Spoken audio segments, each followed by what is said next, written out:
mocked at his sister's wedding. Simple Man was about to leave, until the groom revealed a shocking truth. The envelope was cream-colored and thick, the kind you don't get in the mail every day. It sat on his kitchen table like it didn't belong there, among the chipped coffee mug, the half-eaten toast, and a few bolts he'd pulled from an old lawnmower he was fixing.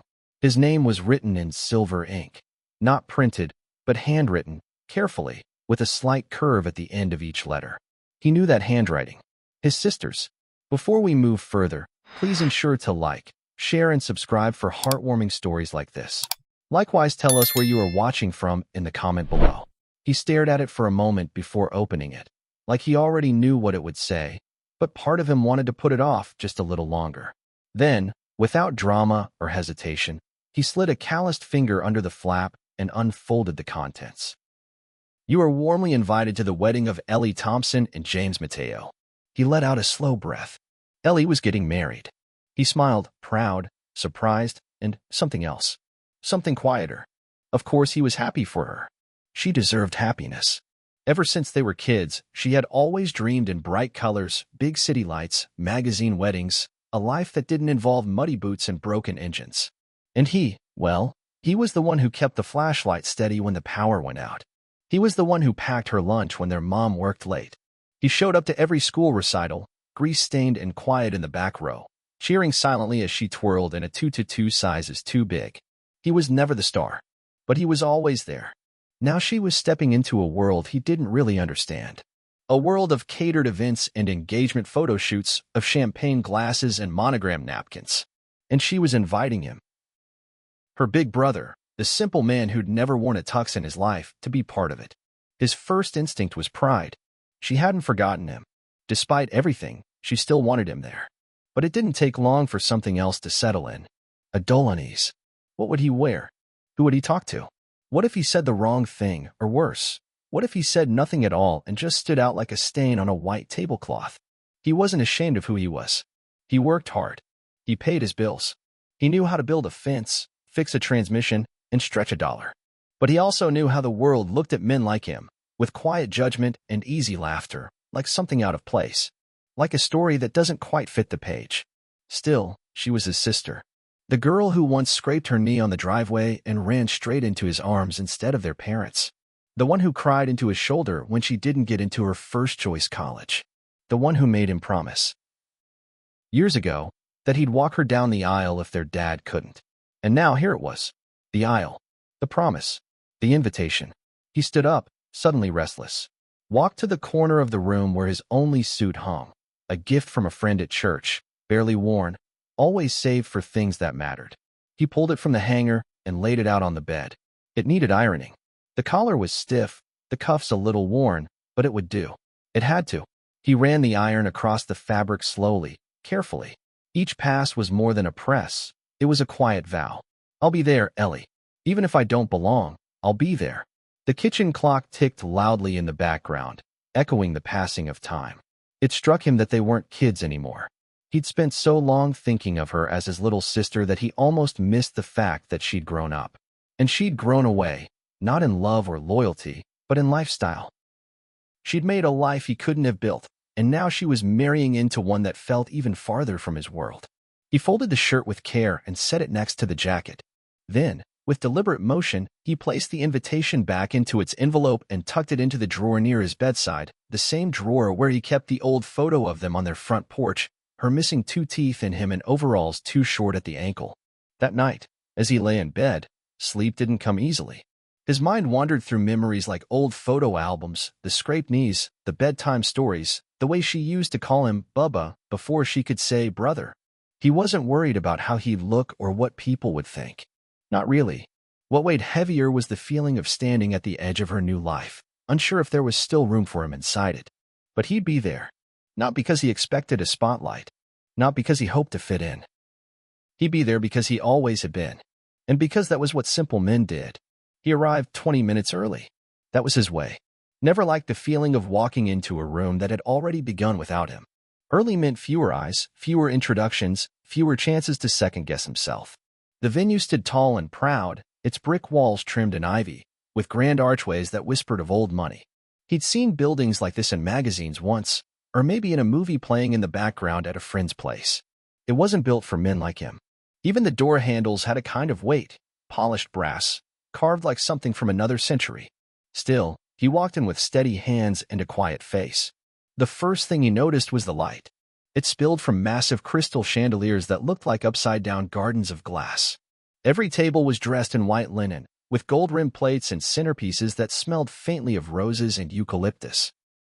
There was music, the soft kind with violins and piano keys that filled the air without demanding attention. It was elegant, beautiful, and utterly unfamiliar. He nodded politely at the woman handing out programs and stepped inside the hall. Waiters in black vests moved like clockwork, balancing silver trays with flutes of champagne and tiny dishes too pretty to eat. Somewhere to his right, a photographer buzzed around, snapping moments into memories. Everyone seemed to know where to go, what to say, how to blend in. He stood for a moment, letting the hum of voices and laughter wrap around him. He hadn't expected to feel this separate. But there it was, a quiet divide, not built from cruelty, but from difference. Everyone here had polish in their speech, confidence in their movements. Even the older guests wore smiles that didn't waver. He didn't begrudge them. But he knew, in the way you know a door is closed without touching it, that this wasn't his world. So he found a seat near the back. Not too far to seem uninterested, but just enough to stay out of the way. The cushion was soft, the kind that lets you sink in a little. He rested his hands in his lap and looked around. That's when he saw her. Ellie, his little sister, now gliding across the floor in a dress that shimmered with every step. She looked like she belonged, radiant, graceful, alive in a way that made him forget for a second they'd ever shared a bedroom with peeling wallpaper and a leaky roof. People circled around her, laughing at things she said, reaching for her hands, toasting to her future. She floated. That's the only way he could describe it. She didn't see him. Not yet. And he didn't call out. He just watched. There was pride in his chest, no doubt. But it came with a twist. A tiny pinch, like an ache that arrives out of nowhere. He'd raised her in the quiet ways. Made her breakfast when no one else did. Sat beside her on cold nights when the heater broke down. Taught her how to ride a bike by pushing gently, letting go only when she stopped looking back. And now, she was out there, among people who used words like portfolio and estate planner without blinking. People who complimented each other on watches and shoes that cost more than his car. One man passed him with a nod, probably mistaking him for a vendor. A woman glanced his way and smiled politely before returning to her group. No one meant harm. No one excluded him. But they didn't quite see him either. It wasn't the kind of loneliness that comes from being alone. It was the kind that settles in when you're surrounded by people who don't speak your language. Not the words, but the way of being. The rhythm. The pace. He sat back, his eyes following Ellie as she laughed with someone in a tailored suit. She touched the man's arm, leaned in with ease. She had learned this world well. He wasn't jealous. He didn't want her to have less. He just wondered if, somewhere in all of this shine, she remembered the boy who used to carry her home from school when her shoes hurt her feet. The one who gave up community college to take a job when their mom got sick. The one who missed his high school graduation to take her to a spelling bee because she'd made it to regionals. He smiled to himself. Not out of sadness, but memory. She had worked hard. She deserved all of this. Still, it was strange, sitting here in a pressed shirt that still wrinkled at the elbows, watching his sister move like someone from another life. He reached into his pocket and touched the folded program. Her name was printed in gold, next to the groom's. That part still felt new, someone else's name beside hers. Someone else promising to look after her. That should have been a comfort. Maybe it was. But it also meant something was ending, even if no one said it aloud. From across the room, Ellie's gaze swept past him for a brief moment. Their eyes met. Just long enough. She smiled. Not the big, posed smile she gave everyone else, but a softer one. The kind he remembered from their childhood, when a look meant everything was okay. That was enough. He shifted in his seat, loosening his shoulders. The music changed, something more upbeat now. People were clapping, moving toward their tables. A voice announced something about the start of dinner. He stayed where he was, content to watch from his quiet place. He didn't need to be in the center of things. He never had. He just needed to be here. And he was. By the time he made it to the reception hall, the place was already buzzing. Waiters weaved through tables with practiced grace, the band struck up a soft tune in the corner, and the scent of roasted meats and fresh bread floated through the air.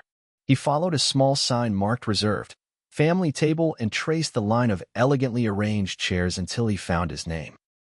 It was printed neatly on a folded card, far down the stretch of white linen. The seat at the far end. He slid into it without a word, his jacket creasing slightly as he sat. From here, he could see the head of the table, where his sister would soon sit beside her groom.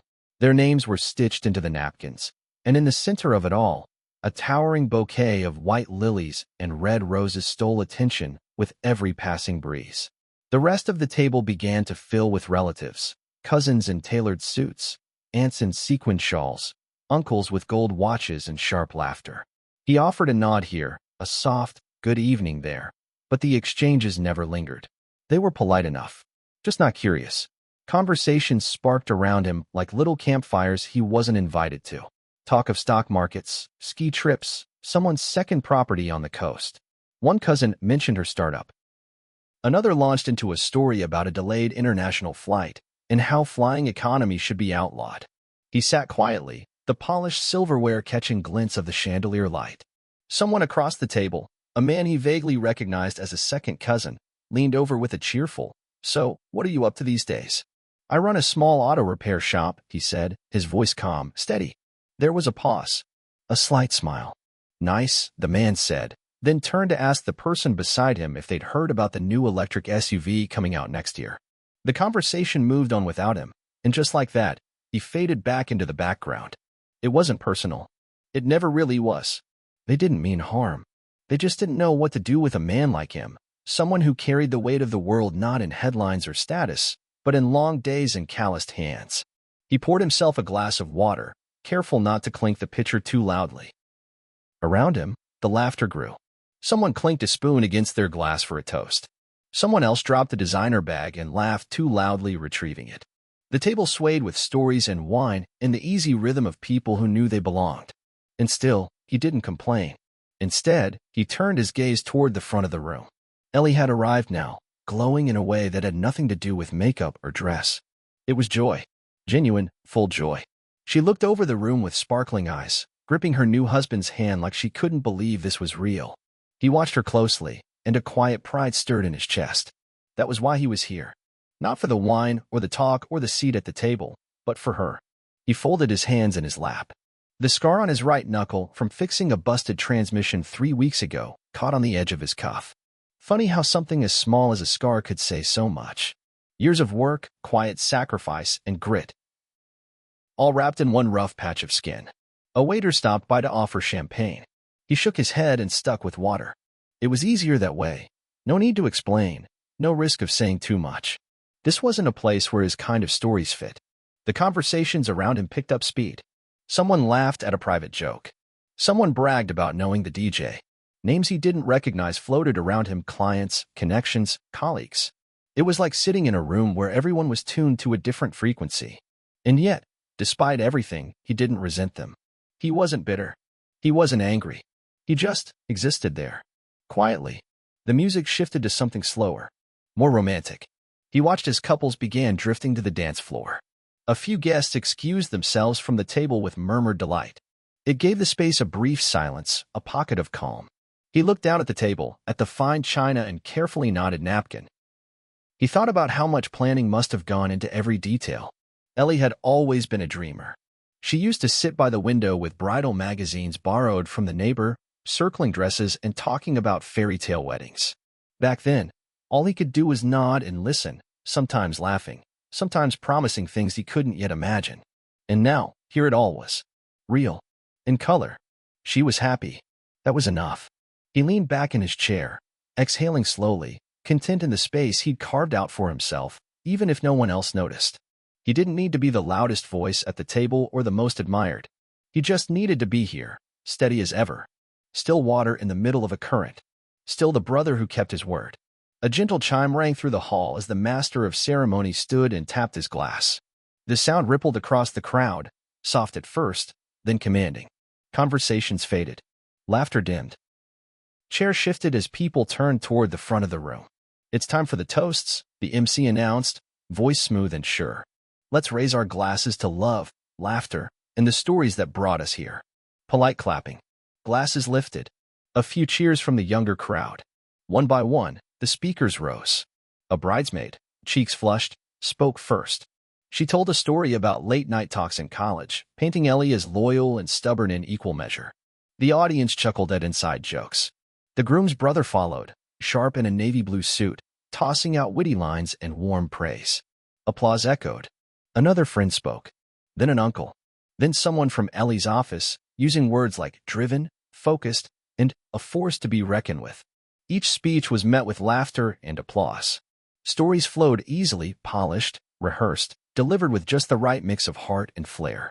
He sat at the end of the table, quietly attentive. He smiled at the right moments, clapped when everyone else did. But he felt it, that creeping sense of distance. It wasn't new, but it had a sharper edge tonight. He wasn't part of the stories being told. His name hadn't come up once. Until she stood. Ellie rose from her chair, microphone in hand, beaming. Her dress shimmered under the lights, her eyes lit from within. Everyone turned to her, waiting, expecting something grand, something personal. And it was, at first. I never imagined this day growing up, she began, her voice warm. Not because I didn't dream of it, but because I had someone who made me feel like I didn't need anything else. A murmur of admiration moved through the crowd. My brother, she said, looking toward the far end of the table. He was there when no one else was. When our parents were too tired or too busy, he was the one who made sure I ate, that I studied, that I felt safe. He was the dependable one. Always has been. A soft wave of clapping followed. He nodded once, his smile small, modest. Grateful. Then her tone shifted, just slightly. Still playful. Still loving. But something turned. I remember riding in his old truck, the one that rattled every time we hit a bump. It sounded like it was held together by string and prayers, she joked, glancing around. Still does, I think. The crowd laughed. He used to drop me off at school in that thing. I'd slouch so low in my seat hoping no one would see me. More laughter. He smiled, but it didn't quite reach his eyes. And when I moved out, she continued, I remember him visiting my apartment and saying, wow, this place has 2 bedrooms. That's luxury. She laughed. He's been living in the same 1-bedroom apartment for 10 years now. Same furniture, same coffee table with that scratch I made when I was 12. The laughter was louder this time. Someone near the head table wiped a tear of amusement. Ellie chuckled, proud of her delivery. He's simple. Always has been. Small dreams, big heart. That was the one. Small dreams. The words clung to him like smoke. He forced the smile to stay, though it faltered at the edges. His hands were folded tightly in his lap, thumbs pressing against each other. He looked down, studied the creases in his palm. The tiny scar from a roofing job last winter. The faded mark from a childhood fall. No one else seemed to notice. Or if they did, no one said anything. He told himself not to take it personally. It was a joke, a speech. People always stretch the truth when a microphone is involved. He'd done it himself once at a retirement party, made light of things that were, deep down, more complicated. But it still stung. Not because of the laughter, but because of who was laughing. She hadn't meant harm. He believed that. But the line between affection and embarrassment is thinner than people think. And sometimes the people closest to you are the ones who forget how carefully you carry your dignity. He raised his water glass as the applause rang out. Ellie smiled at him. It was real. She meant it. And still, the words lingered, quiet and sharp. He took a sip and set the glass down slowly. All he'd ever wanted was for her to have this day. The happiness, the love, the fairy tale ending. And she had it. That was enough. It had to be. But as the music swelled again and another speech began, he sat back in his chair, his smile carefully folded away. He listened. He watched. And in the quiet space behind the laughter, he waited for the ache to pass. The laughter still echoed when the groom rose from his chair. No one noticed at first. A few guests still chuckled from the last joke. One man dabbed his eyes with a napkin. A cousin whispered something across the table, and his wife nodded with a smile. But slowly, the room quieted again. There was a shift, not loud, not dramatic, just a tension in the air that pulled everyone's attention forward. The groom reached for the microphone. He didn't ask for it. He didn't clear his throat or make a show of rising. He simply stepped forward and held the mic in one hand, the other resting calmly at his side. Silence settled across the hall. His gaze moved across the room, scanning the tables, but it didn't take long to land where it was meant to. He looked at the man seated at the end of the family table, the man in the worn jacket with his hands folded tightly together, who hadn't said a word all night. There was a pause. Then the groom spoke. "I wasn't planning on saying anything tonight," he said, voice steady. "But something's been sitting on my chest, and I need to let it out." He didn't look away. "You all know H," he continued, glancing briefly at his bride. "You know her fire, her heart, her drive. And you've heard stories tonight, some funny, some sweet. But I want to tell you something that matters more than any toast I've heard." People leaned in slightly, unsure of what was coming. "I want to talk about the man sitting back there," he said, pointing gently, respectfully, not theatrically. "Her brother." The room shifted. Heads turned. Conversations died mid-sentence. "That's the man," the groom said, voice low but unwavering, "who gave me a ride when my car broke down at midnight on the side of Route 10. I didn't even know him well then. Ellie and I were just dating. I called her in a panic. She didn't answer. But he did. First ring. No hesitation." A few people murmured, surprised. He showed up 20 minutes later with jumper cables, a thermos of coffee, and a toolkit that had more rust than metal. He didn't say much. Just fixed the car. Then followed me home to make sure I didn't break down again. He paused, letting the weight of that story settle. He never asked for anything in return. Not then, not ever. The groom's eyes softened, but his tone sharpened with conviction. "He helped me plan this proposal, months ago. Stayed late to string up lights at the park. Kept the ring safe when I got nervous. He even fixed the old fence at your mom's house, Ellie, the one that's been broken for years. Said he noticed it leaning and didn't want your nieces to trip. There was no flourish. No punchline. Just truth. He never asked for thanks. Never stood in front of a crowd to say, 'Look what I did.' He just showed up.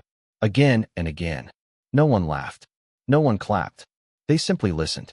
He doesn't wear a suit every day. He doesn't post his life online or talk about success in ways we're used to hearing. But make no mistake, he's the kind of man you want in your corner when life gets hard. He's the kind of man who shows up when the easy thing would be to walk away." The groom let the silence breathe for a moment, then continued, quieter now. "I've heard a lot of things tonight. Funny stories. Beautiful ones. But when someone makes a joke about a man's dreams being small, I think we forget what real dreams look like." He looked at Ellie again, but this time it was different. Not cold, but firm. Honest. He doesn't dream of luxury or applause. He dreams of people being okay. Of things working when they're supposed to. Of being someone you can count on. And in my book, that's not small. That's rare. A hush fell over the room. No glasses clinked. No one reached for their phones. And so, the groom said, lifting his glass at last, "I want to raise a toast, not just to love and laughter, but to loyalty, to quiet strength, to the man who taught me what it means to show up." He turned toward the simple man, holding his gaze. "To you." It was then that the clapping began. It started slowly, uncertain, but it grew. And as it swelled, something in the simple man's chest shifted. Not pride, not embarrassment, something deeper, like being seen for the first time in a long time. He didn't stand, didn't wave. He just nodded, eyes steady, throat tight. The groom set the mic down gently. And for the first time that night, the room belonged to silence, not from awkwardness, but reverence. For a heartbeat, the room was still. No music, no laughter, just silence. Not the kind that follows a joke or fills a pause between toasts, but a silence that weighed more, as though everyone had just remembered something important they'd nearly forgotten. The simple man didn't move. He sat with his hands folded in his lap, as he had all evening. His water glass still half full, his shoulders slightly slouched from long habit. But something in the air had shifted. The current around him had changed direction. And even though no one said it outright, he felt it. The weight of many eyes that, for the first time tonight, truly saw him. Someone cleared their throat. A woman 2 seats away, who hadn't so much as glanced at him during dinner, looked over and gave a small, uncertain smile. It wasn't pitying. It wasn't polite. It was curious, warm even, as if she were trying to match the version of him she'd just heard about to the man sitting in front of her. A few tables over, a man leaned toward his wife and whispered something, then nodded subtly in the simple man's direction. The wife followed his gaze. Her expression shifted. She too nodded. Ellie still stood, her champagne flute untouched, her mouth slightly open. It wasn't shock exactly, more like a recognition that took time to settle. Her eyes stayed on him, Not as a sibling now. Not as the brother who drove an old truck and folded laundry with square edges. No, she was seeing something older than memory, something she'd missed because it had always been there. Silent, constant. A friend from the groom's side, someone he didn't know, approached. Tentatively. Hey, the man said, offering his hand. You're Ellie's brother, right? I wanted to say that was really something. What he said. And thanks. For the fence, the proposal help. All of it. That kind of thing, that matters. The simple man took his hand, a little awkwardly. Sure, he said quietly, and used to being thanked by strangers. It was nothing. But the man shook his head. No, it was something. He moved on. Then another approached. A woman with a soft accent who introduced herself as the groom's cousin. My dad used to say real men don't need to be loud, she said with a half smile. I think you just proved that right. He nodded. She moved on too. Each time, he said little. But the knot in his chest, the one that had settled there during his sister's speech, began to loosen. Not all at once, but thread by thread. He caught his sister's eye again. She looked down for a second, then back up, blinking fast. Her smile was fragile, uncertain. She looked like she wanted to come over. Maybe to say sorry. Maybe just to stand near him. But she stayed where she was, not out of fear, but perhaps because she didn't know how to cross a distance she'd only just realized was there. And then came the music again, soft and tentative at first. Like the speakers themselves weren't sure whether it was time yet. The DJ picked a slow tune, something with more strings than bass. Something that didn't compete with the moment, but respected it. The simple man sat quietly. For the first time that night, he wasn't invisible. He wasn't the afterthought at the end of the table or the punchline tucked between toasts. He was the man the groom had spoken of, the one who had shown up when it counted. And though nothing about him had changed, not his clothes, not his posture, not the calluses on his fingers, the way people saw him had. He hadn't tried to be noticed. He never had. But someone had held a light up to him, and in that glow, others had turned to look. And what they saw wasn't impressive in the flashy way. It was steady, unpolished, but real. He shifted in his seat, adjusting the cuffs of his shirt, suddenly aware of how old the fabric was. But it didn't matter like it had before. The cloth hadn't changed, but his place in the room had. Ellie finally walked over. She didn't say much, just touched his arm gently and murmured, I didn't mean to. I just thought it was funny. He nodded. I know. I forget sometimes, she added. How much you've done. How much you still do. I don't do it to be remembered, he replied. But it's nice to be. Her eyes welled, but she blinked it away. Dance with me? She asked, her voice small. He hesitated, not out of discomfort, but because for a moment it felt too symbolic, too much like rewriting everything all at once. But then he stood, slowly, and offered his hand. The room made way for them, not with fanfare, not with applause, but with quiet respect. And as the music played and the chandeliers glowed overhead, the simple man moved through the space, no longer a shadow in the corner, but something more. Seen, heard, and finally, known. The drive back was quiet. The night stretched out before him, vast and star-filled. He didn't turn on the radio. The hum of the engine was enough to fill the silence, the low purr of the tires against the road a constant rhythm. The stars overhead were bright, their light gentle and steady, like something that had been there long before he'd ever existed, and would remain long after. His tie was loose, the top button of his shirt undone. The jacket, once crisp and neat, lay folded on the passenger seat, a reminder of a night that, for all its strangeness, had been full of surprises. The night hadn't gone as he'd expected. But then again, nothing ever did. He hadn't needed applause or recognition. He never had. All he'd come to do was show up. His sister was happy. Her world was expanding, and he'd been there for the moments that mattered, as he always had. That was enough. It had always been enough. But tonight, something had shifted. Something had happened that he didn't know he needed until it was already unfolding. As he turned down the familiar road leading to his home, a quiet thought began to settle in the space where his mind had been busy all evening. The kind of thought that only comes after the storm of events has passed, when there's finally room to breathe. Maybe being a simple man wasn't about being small. Maybe it wasn't about fitting into a mold that never quite seemed to fit, about being unnoticed or undervalued. Maybe it was about being steady. He took a deep breath, the cool night air seeping into the car through the cracked window. The world outside was still, save for the occasional flicker of headlights in the distance. The glow from the dashboard illuminated his hands on the wheel, the calluses worn smooth from years of hard work. He gripped it tightly, but it felt natural, comfortable. What had the groom said? Real men don't need to be loud. His fingers tightened on the wheel, a small smile tugging at the corner of his lips. There had been a time, a long time ago, when he'd wondered if he was doing something wrong, when the world around him demanded more flash, more speed, more noise. And for a while, he'd thought he didn't quite measure up. He wasn't the life of the party, wasn't the man in the expensive suit, or the one telling wild stories. He didn't even know how to be that person. So he'd stayed in the background, a quiet figure in a room full of noise, wondering if that was all he would ever be. But tonight, something had shifted. And not just in the way people saw him, but in the way he saw himself. The groom had spoken up, spoken the truth out loud, the truth that had always been there, but that he hadn't known how to express. He wasn't small. He wasn't invisible. He was something else entirely. He was steady. He was real. And he was true. The road curved gently ahead of him, the streetlights casting long shadows on the pavement. He could feel the night stretching out before him, as open as the sky, as quiet as the house he was about to return to. He could still hear the soft clink of glasses from the reception, the murmur of voices, the slow shifting of the world around him.